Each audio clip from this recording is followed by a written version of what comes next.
January 1903, Enid, Oklahoma. A man lies dying in a modest hotel room. He's a drifter, a house painter. His name is David E. George, and with his final breaths, he says something no one expects. I am John Wilkes Booth, the man who assassinated Abraham Lincoln, the man who, according to every textbook, was shot and killed nearly 40 years earlier. But what if he wasn't?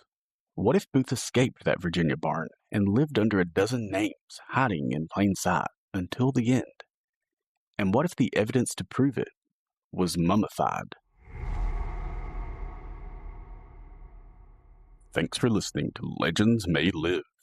Today we're looking at the deathbed confession of a man who claims to have been John Wilkes Booth. But what does the evidence say? We'll dive deep and find out. But first, a quick note that all of our stories are based on true or allegedly true accounts. But sometimes we may add details to fill gaps or have to choose between conflicting accounts. So just take this as entertainment, not a documentary.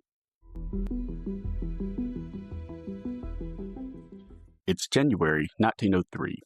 A bitter chill settled over the streets of Enid, Oklahoma.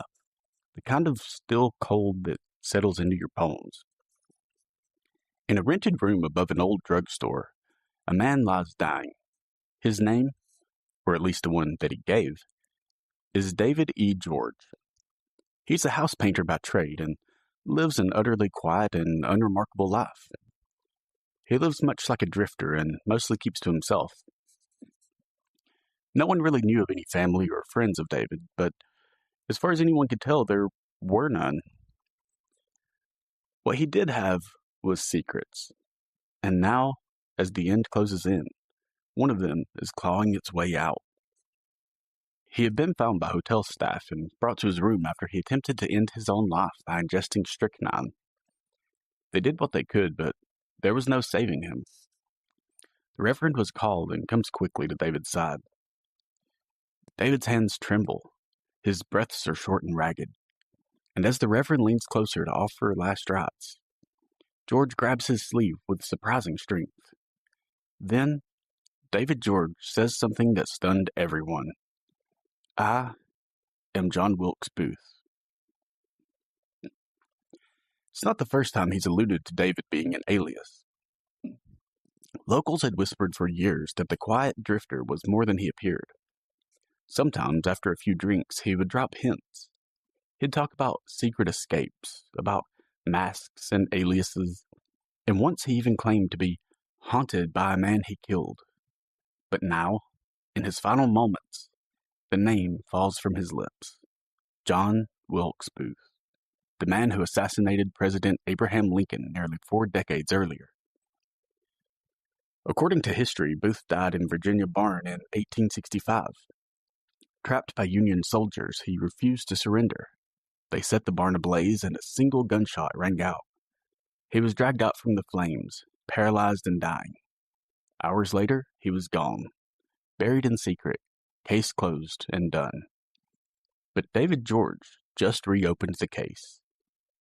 And what followed his death would spark over a century of whispers, headlines, and even a traveling mummy. On April 4th, 1865, just after 10:15 p.m., Ford's Theater is packed, and President Abraham Lincoln is seated in the presidential box with his wife, Mary Todd. Everyone's gathered to watch a comedy play, Our American Cousin. It's a light-hearted night filled with laughs, until from the balcony, a single gunshot rings out through the theater. The audience looks up, at first thinking this is all part of the play, but then a man drops from the balcony onto the stage, breaking his leg in the fall. And before he leaves, he shouts something people will debate for years. Sic semper tyrannis, meaning thus always to tyrants. Then he runs as best as he can on his injured leg, out the back door and climbs onto the back of an already waiting horse. And just like that, the most infamous man in America disappears into the night before anyone can really process what's happened. But John Wilkes Booth wasn't just an assassin. He was a professional actor. In fact, He was a well-known Southern celebrity, and in his own mind, a patriot. Booth believed that he had just struck a blow for the Confederacy and that Lincoln's death would ignite the new Southern uprising. Instead, it triggered the largest manhunt in American history up to that point. Over the next 12 days, Union soldiers, detectives, and vigilantes scoured the countryside. Booth fled south through Maryland, then into Virginia, still nursing his broken leg. He was helped by Confederate sympathizers, slipping through swamps and riding by night. But before long, he started to grow paranoid and became somewhat delusional. He scribbled fevered thoughts in a diary. Our cause being almost lost, something decisive and great must be done, and I have done it. But justice was closing in. Booth and co-conspirator David Harold eventually take shelter in a tobacco barn on the Garrett Farm in Port Royal, Virginia.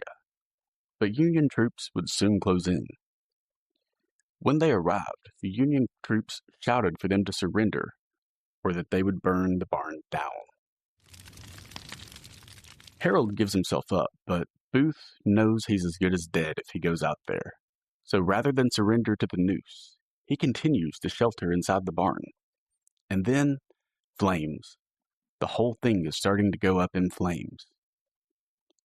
Finally, a shot rings out, and a single bullet pierces the darkness and hits Booth in the neck. He's dragged out from the burning barn, paralyzed, barely alive, and just hours later, he's dead. Or so the story goes. His body is rushed to Washington, not to be displayed, and not for public justice, but for control. It's placed on a Navy ship under armed guard.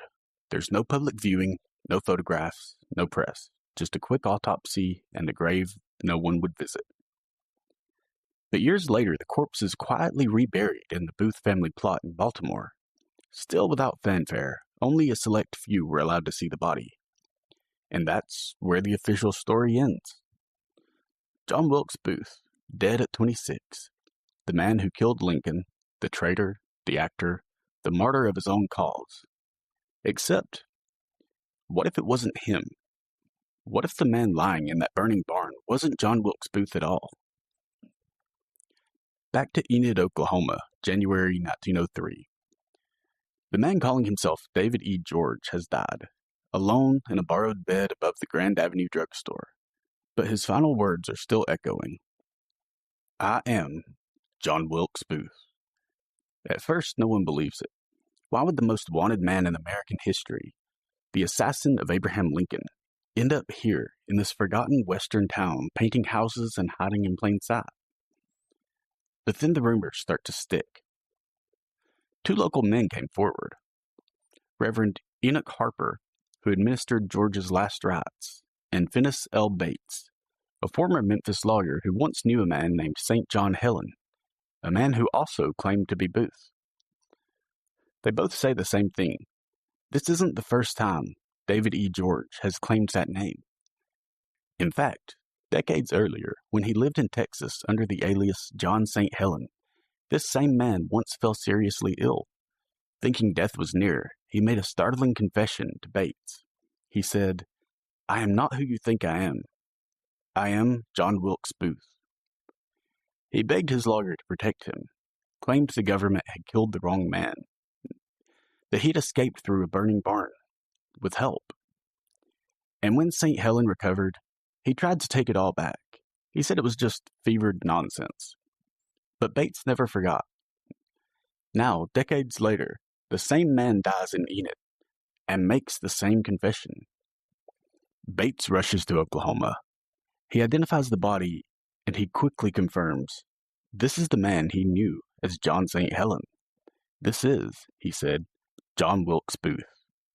But rather than bury him, his body is embalmed, preserved, and then put on display.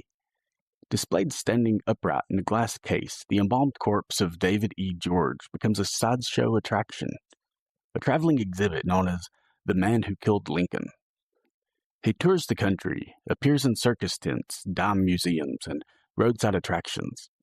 Thousands come to see him, gawking at the twisted, sunken face and withered hands. The mummy, still wearing remnants of a suit, is said to have a crushed or deformed thumb, scarred neck, and a broken leg improperly healed, all matching John Wilkes Booth's known injuries. Even the build and height are eerily close. And then, several people who knew Booth, actors, Confederate allies, even Booth's own dentist, come forward to say, yes, that's him. That's Booth. In 1907, Finis L. Bates publishes a book, The Escape and Suicide of John Wilkes Booth. Inside, he lays out the entire case, the switch in the barn, the escape through Texas, the aliases, and the final confession. The book causes a sensation, and it sells thousands of copies, and more importantly, it plants a seed of doubt. If the government got Booth's death wrong, what else might they have been wrong about? Still, skeptics called it a hoax. They said that Bates was chasing fame and the corpse was just a look-alike. But the evidence lingered, and the mummy, that grotesque, leathery relic of a man, would travel the country for nearly 60 years.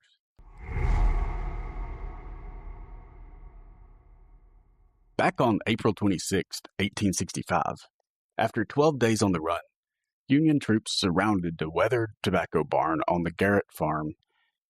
They believed John Wilkes Booth was inside. They set the barn on fire, and one man surrendered while the other refused. A single shot, fired by Sergeant Boston Corbet, ends the standoff, and the man inside is pulled from the burning embers, paralyzed, gasping, and fading fast. Union officials say it was Booth, and the case closed. But from the very beginning, something just didn't sit right. Several people present that night, soldiers, doctors, and civilians, later made statements that raised serious questions. Some said that the man looked older than Booth and that he had red hair, not black. They said that he didn't have the tattoo Booth was known to have on his right hand, JWB. And then there's dental evidence. When Booth's body was exhumed in 1869 to be reburied in the family plot, dental molds were allegedly used to confirm its identity.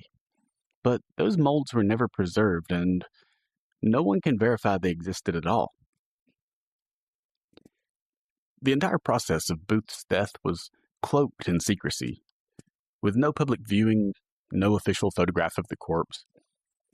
The autopsy was conducted on a monitor-covered ship, the USS Montauk, under heavy guard. The body was buried in an unmarked grave in the Washington Arsenal Penitentiary grounds.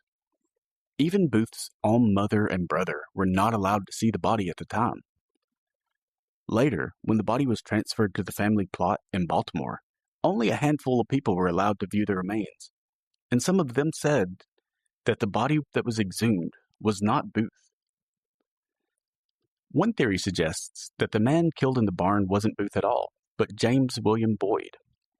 Boyd was a former Confederate soldier who bore a striking resemblance to Booth, and crucially, he had been arrested days earlier by Union forces, but was released under mysterious circumstances. Some believe Boyd was used as a stand-in, that Union officials deliberately let Booth escape, then killed Boyd and passed him off as Booth, because the country needed closure. Lincoln was dead, the war was ending, the public demanded justice, and the government needed the story wrapped up right away. If that's true, then John Wilkes Booth disappeared into the American wilderness, alive and free. He lived as a ghost of history, reshaping his face, his name, and his past, until one day, decades later, he dies in an Oklahoma hotel. After David E. George died in 1903, Finis L. Bates claimed the body as it traveled around the carnivals, sideshows, and dime museums. People paid to see him, to look at the corpse up close, and over the years, dozens of people claimed to examine the body. Doctors, historians, handwriting experts, even actors who once shared the stage with Booth. And while the scars, thumb, leg, and build matched Booth's body, even the handwriting experts started testing. A few forensic experts conducted handwriting comparisons using letters written by Booth and others by John St. Helen. They called the matches highly probable. The mummy became such a big sensation that at one point it was insured for $1 million. It continued to tour and appeared in traveling exhibits, oddity expos, and world fairs. It was kept in basements, back rooms, and wax museums, even stolen once, only to be recovered and quietly returned. Eventually, the body was offered up for sale in the 1970s, but no museum would take it. Then, shortly after that, it vanished into the shadowy world of private collections. Rumors swirl that it still exists, lying in some forgotten case in an attic or warehouse, and truthfully, it does almost certainly still exist, whether buried or otherwise. At this point, we have a confession, a preserved corpse that those who knew him say is Booth, medical similarities, a suspicious backstory, and a timeline that works if Booth escaped.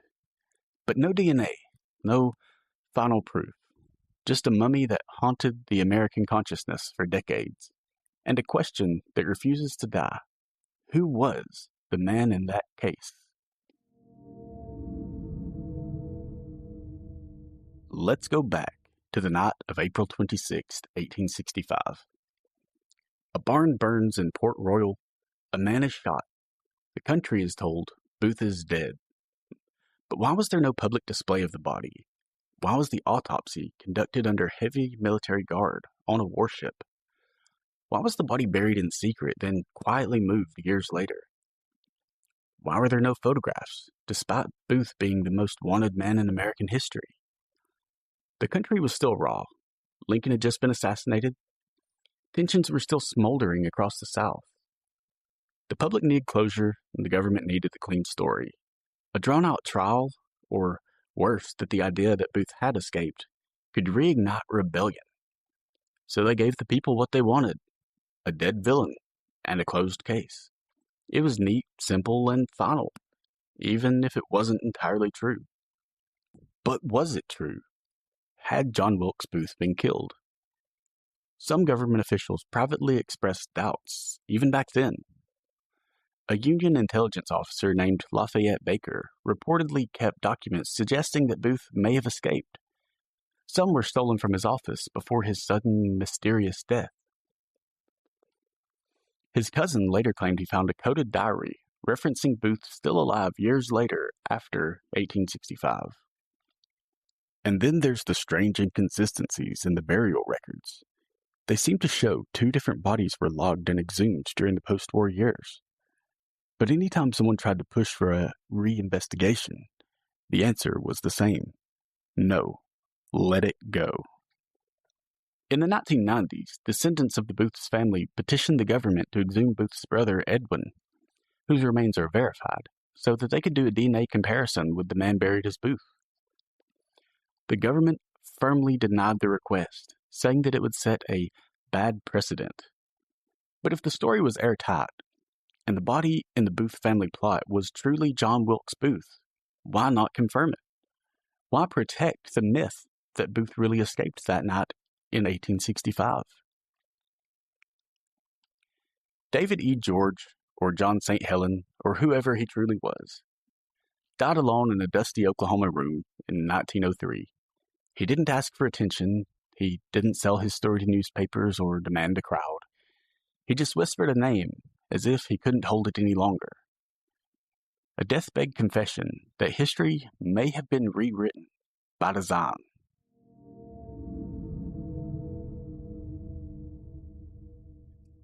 So what do you believe? Did John Wilkes Booth die in a burning barn in 1865? Or did he vanish, shedding one identity and stepping into another? Maybe the truth was buried, or maybe it's still out there, packed away in a private collection. That's it for today's story. Thanks for listening to Legends May Live. If you enjoyed today's episode, please drop a like, follow, and share it with a friend. Until next time, keep a lookout and stay alert. You never know who you may be talking to.